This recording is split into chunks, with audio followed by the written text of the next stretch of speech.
രാധേ രാധേ. വളരെ ഗുരുതരമായ രണ്ട് ശാപങ്ങളെക്കുറിച്ചാണ് ഞാൻ പറയുന്നത്. മാതൃശാപവും പിതൃശാപവും.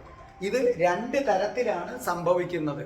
ഒന്ന്, മാതാപിതാക്കൾ ജീവിച്ചിരിക്കുമ്പോൾ നിങ്ങൾ അവരെ വേണ്ട വിധത്തിൽ ശ്രദ്ധിക്കാതിരിക്കുക എന്നു മാത്രവുമല്ല, അവരോട് എപ്പോഴും നിങ്ങൾ ദേഷിച്ച് സംസാരിക്കുക.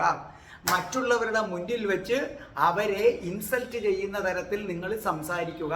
അപ്പം അവരുടെ മനസ്സ് നോവും. ആ നോവക്കം ഒരു ശാപമാണ്. അല്ലാതെ നീ പോയി തൊലയട്ടെ എന്ന് അവർ അങ്ങനെ ശപിക്കുന്നതല്ല ശാപം എന്ന് പറയുന്നത്. രണ്ടാമത്തെ കാര്യം, മരിച്ചു കഴിഞ്ഞതിന് ശേഷം ശ്രാദ്ധാദി ക്രിയകൾ നിങ്ങൾ ചെയ്യാതിരിക്കുക. ബലി 1-2 വർഷം ഇട്ടിട്ട് മുടക്കുക. ഇങ്ങനെ മാതൃശാപവും പിതൃശാപവും ഉണ്ടെന്ന് ജാതകവശാൽ തെളിഞ്ഞു കഴിഞ്ഞാൽ പരിഹാരക്രിയ ചെയ്യണം.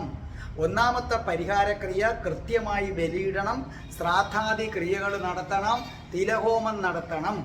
ഇതുകൂടാതെ മാതൃശാപത്തിൻ്റെ പരിഹാരമായി നിങ്ങൾ രാമേശ്വരം ക്ഷേത്രത്തിൽ പോയി അവിടുത്തെ കിണറുകളിലെ ജലത്തിൽ കുളിക്കണം.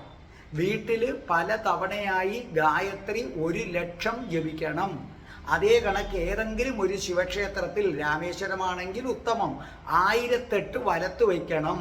പലപ്പോഴായിട്ട് ഒരു ദിവസം ഒരു 10, പിന്നൊരു ദിവസം ഒരു 20, അങ്ങനെ ചെയ്യേണ്ടത്.